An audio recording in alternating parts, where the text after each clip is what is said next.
제26장.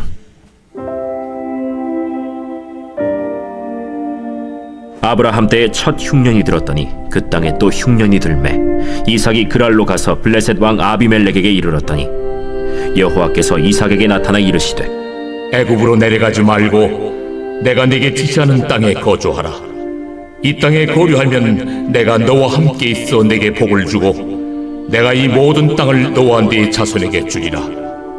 내가 네 아버지 아브라함에게 맹세한 것을 이루어 네 자손을 하늘의 별과 같이 번성하게 하며 이 모든 땅을 네 자손에게 주리니 네 자손으로 말미암아 천하 만민이 복을 받으리라.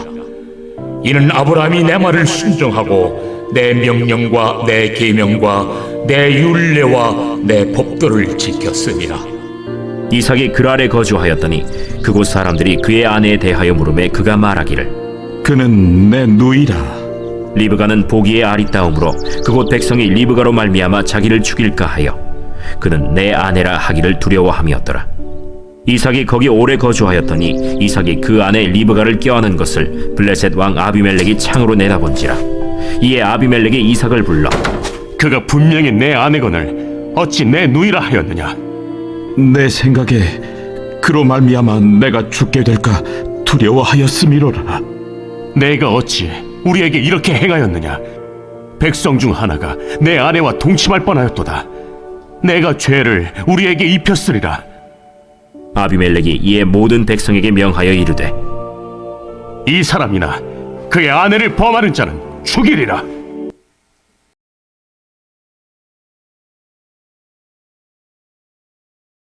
요즘에 그 이스라엘의 전쟁이 나가지고 굉장한 심각한 사태까지 오게 됐죠. 5차 중동 전쟁이 일어날 것 같다. 이제 그런 이야기도 하고 하는데 제가 좀 재미난 건 아닌데 조금 아이러니한 것을 하나 발견했어요. 그 뭐냐면 그 하마스가 이스라엘을 공격을 해가지고 이제 전쟁이 터졌는데 미국의 하버드 대학을 비롯한 여러 유수의 대학들의 학생들이 팔레스타인을 지지하는 성명서를 막 발표하고 대자보를 붙이고 그랬습니다. 우리는 팔레스타인을 지지한다.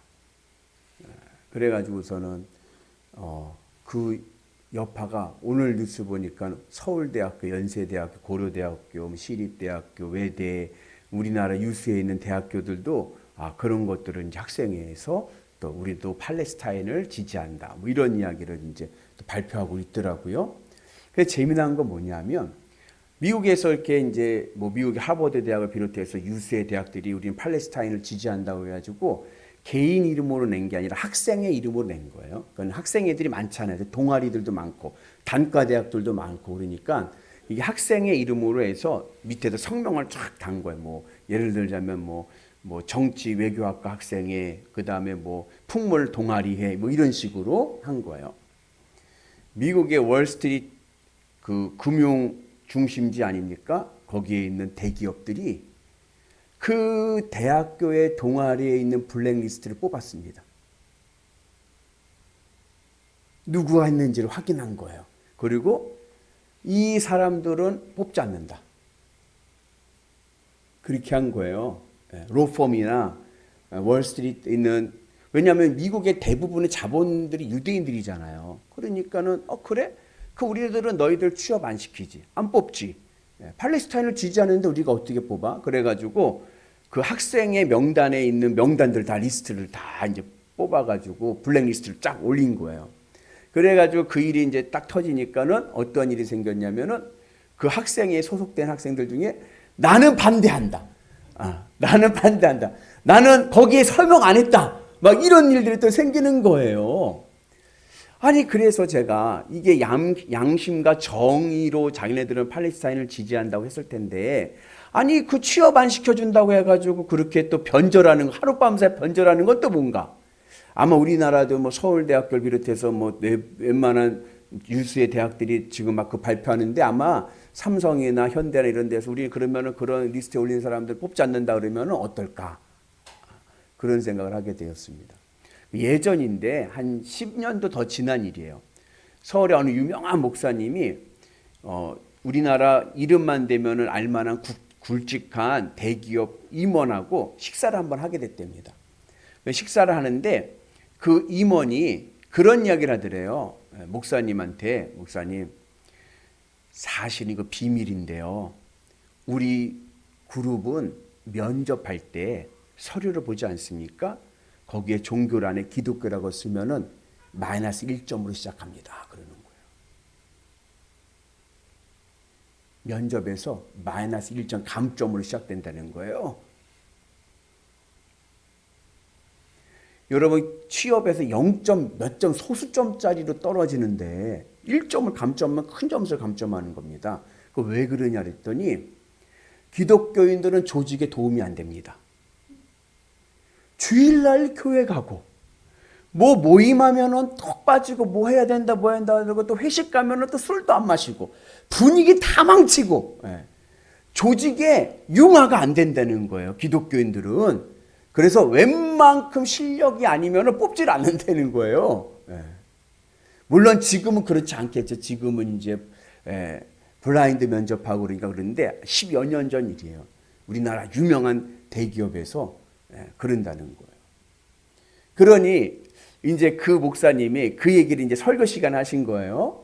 자기가 만났는데 그 기업에서 그런다는 거예요. 그런데 그 부모님들에게 얘기하는 거예요. 만약에 여러분들 자녀가 그 기업에 원수 넣는다 그러면 종교란에 기독교라고 쓰라고 하시겠습니까? 아니면 무종교라고 쓰라고 하시겠습니까?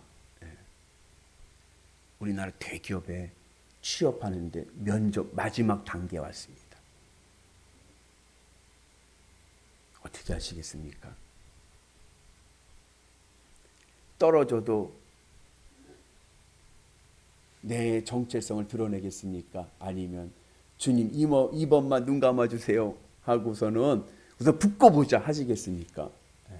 그 제가 이번에 그 팔레스타인 그 일을 보면서 야 이게 이 학생들이 뭐 하버드하면 유명한 대학 아니에요. 그 비롯해 많은 대학들이 뭐 다 그렇게 해놓고서는 그 블랙리스트 쫙 뽑아갔다고 해서 거기서 또 커밍아웃 우리는 안 하면 반대한다 난 취소한다 이런 게 너무 이게 좀 우습지 않나 그런 생각을 하게 됩니다. 그러면서 오늘 우리가 또 아브라함의 이야기를 보면 우리가 신앙의 믿음의 양심을 지키고 아브라함과 같은 믿음으로 승리하는 은혜가 있기를 주님의 이름으로 축복합니다. 아브라함은 어떠한 믿음이에요? 하나님만 바라보는 믿음인 거예요.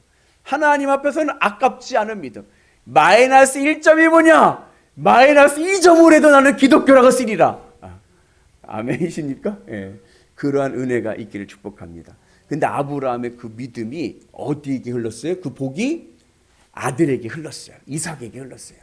하나님께서 아브라함에게 너는 복이 될지라. 너는 복의 통로가 된다. 복의 근원이 된다. 그리고 언약을 주셨는데 그 복이 이삭에게까지 흐르게 됩니다. 그래서 오늘 말씀에 보면은 천하 만민의 복을 받게 되죠. 4절에서. 그리고 오늘 말씀 딱 11절에 끝나는데 12절에 가면서부터 그 다음에 이야기를 보면은 아브라함이 몇 배의 복을 받냐면 100배의 복을 받는 이야기가 나옵니다. 그러니까 앞에와 뒤에서 아브라함의 믿음으로 이삭이 천하 만민의 복도 받고 100배의 복을 받는 은혜가 있게 된 줄로 믿습니다.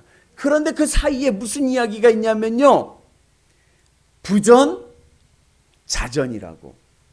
아브라함이 사례를 누이라고 2번이나 속인 건 아니야. 사실은 누이가 맞긴 맞으니까 이복 형제니까. 하여튼 그래도 아내인데 아내라는 걸 숨긴 사건을 2번 있었죠. 그죠? 근데 그 사건과 똑같은 사건이 오늘 이삭에게도 또 일어납니다.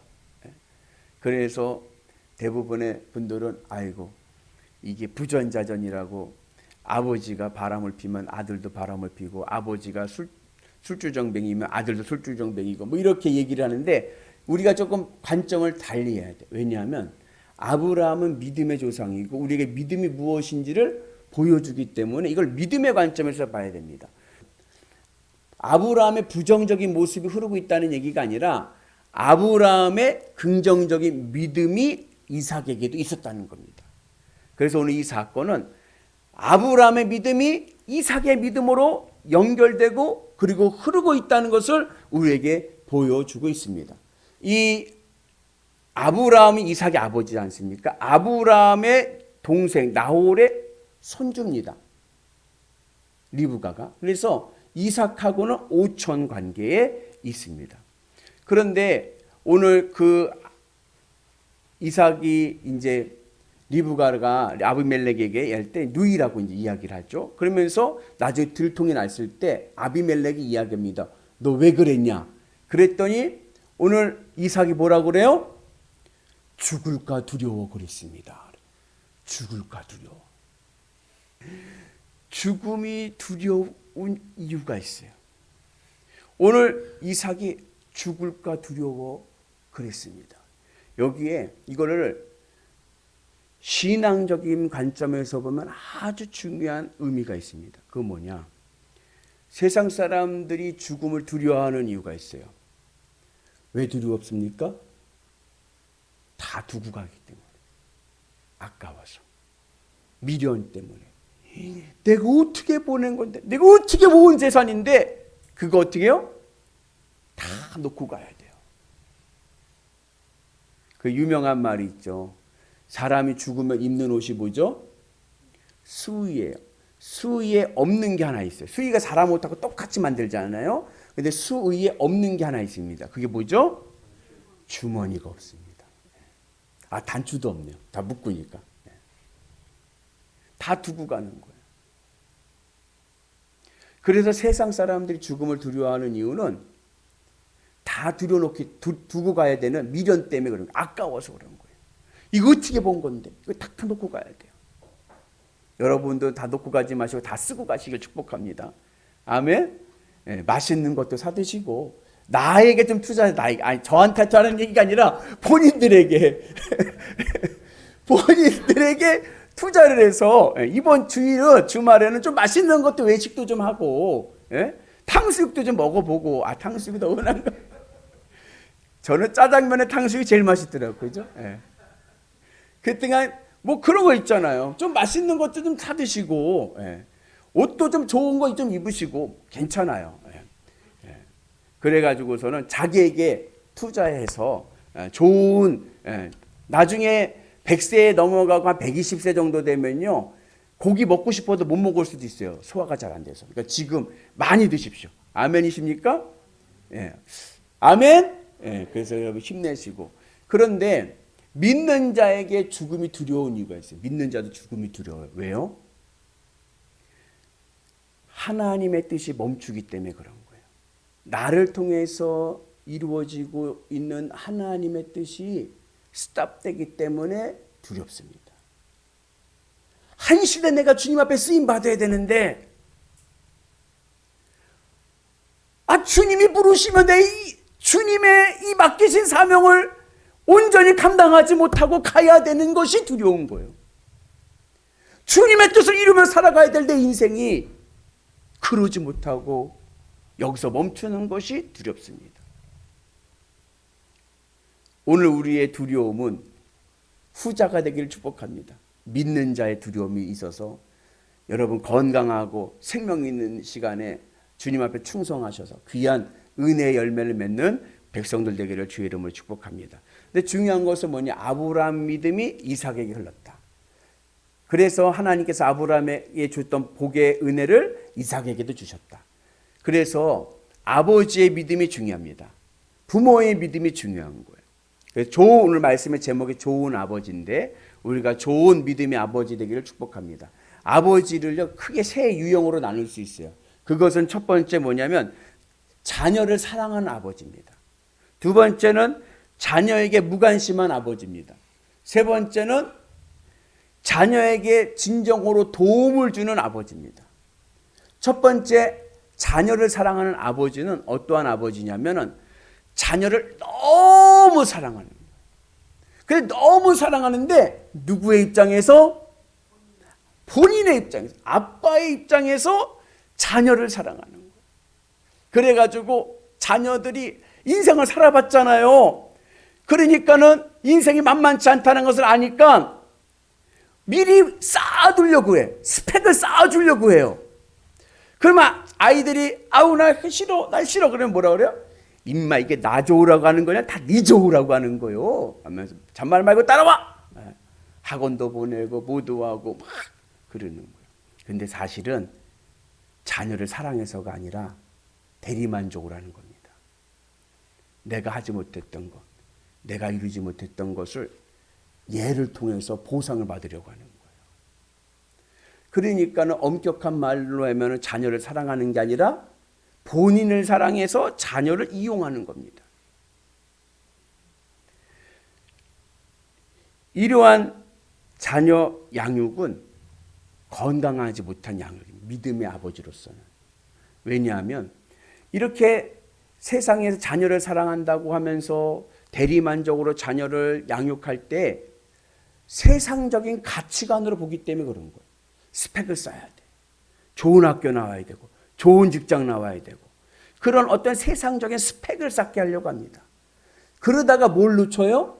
그러다가 믿음을 잃어버리는 거예요. 사도 바울의 말에 의하면 이거는 좀 극단적이라고 할 수도 있지만 사도 바울이 뭐라 했어요? 자기가 예수님을 믿고 난 다음에 자기가 가지고 있던 세상적인 스펙이 대단했거든요. 바울이. 근데 그것이 뭐와 같다? 배설물과 같다. 배설물. 그러니까 자녀를 사랑해서 세상적으로 자녀가 뒤처지지 않도록 스펙을 쌓아주려고 자꾸만 하는 것은 결국은 영적인 배설물만 만들어주는 겁니다. 나중에 여러분 천국 갈 때요, 그거 다 필요 없는 것들인 거예요. 그래서 자녀를 사랑한다고 하지만 사실은 아버지의 이기적인 마음이 자녀에게 영적 배설물만 만들어주고 마는 거예요. 두 번째 아버지 유형은 무관심한 아버지입니다. 무관심한 아버지는 뭐냐? 세상에서 일하기 바빠. 세상 일 바쁘잖아요. 직장 생활하고 뭐하고 막 바빠. 사업하느라고 바빠. 바쁘니까 집에 탁 오면은 애들이 어때요? 애들이 귀찮아. 귀찮아. 걸리적거려. 애가 뭐 어쨌든 아야 몰라 네 알아서 해. 자는데 애가 막 울어 응애 울면 어떻게 해? 아유 저것도 왜 우냐? 장롱 안에 집어넣고 자. 근데 무관심한 아버지가 자녀를 사랑하는 아버지보다 낫습니다. 왜요? 영적 배설물을 만들지 않잖아요. 그냥 네 알아서 네 잘해라. 그리고서는 무관심한 게 오히려 나을 수도 있어요. 세 번째, 좋은 아버지. 신앙적인 관점에서 좋은 아버지는 어떤 아버지예요? 아브라함과 같은 아버지인 거예요. 아브라함은 어떤 양육법을 했습니까? 늘 그 마음을 주님으로 채우는 거예요. 아브라함은 마음을 주님으로. 그리고 주님으로 기쁘고 만족하는 상태에서 자녀를 대합니다. 그러니까 마음에 자녀가 있는 게 아니에요. 자녀에 대한 미련을 내려놨어요. 그냥 주님으로 기뻐하고 만족한 상태에서 자녀에게 하나님의 사랑을 전하고 하나님의 사랑으로 양육하고. 아멘이시죠? 그러한 은혜가 있기를 주의 이름으로 축복합니다. 그러니까 아브라함은 하나님께서 이삭을 바쳐라 해도 아무 고민이 없어. 뭐라고 토를 달지 않고 순종하잖아요. 그죠? 그랬더니 어떻게 됐어요? 그 자녀를 누가 지켜주셨습니까? 주님이 지켜주시잖아요. 하나님이 지켜주셔서 생명을 지켜주시고 오늘 말씀과 같이 천하 만민의 복을 주시고 100배의 복을 주시는 은혜가 있는 줄로 믿습니다. 그래서 이 시대에 우리에게 필요한 올바른 양육법은 아브라함의 양육법. 믿음으로 좋은 아버지가 됩시다. 내 마음을 주님으로 채웁시다. 아멘. 그래서 이제 자녀는 2등으로 내려놓고 주님이 1등 되셔서 주님으로 기쁘고 만족한 마음을 가지고 자녀들을 주님의 사랑으로 대할 때 여러분들의 가정과 자녀들이 잘 될 줄로 믿습니다. 그 은혜가 오늘 우리 모두에게 있기를 주님의 이름으로 축복합니다.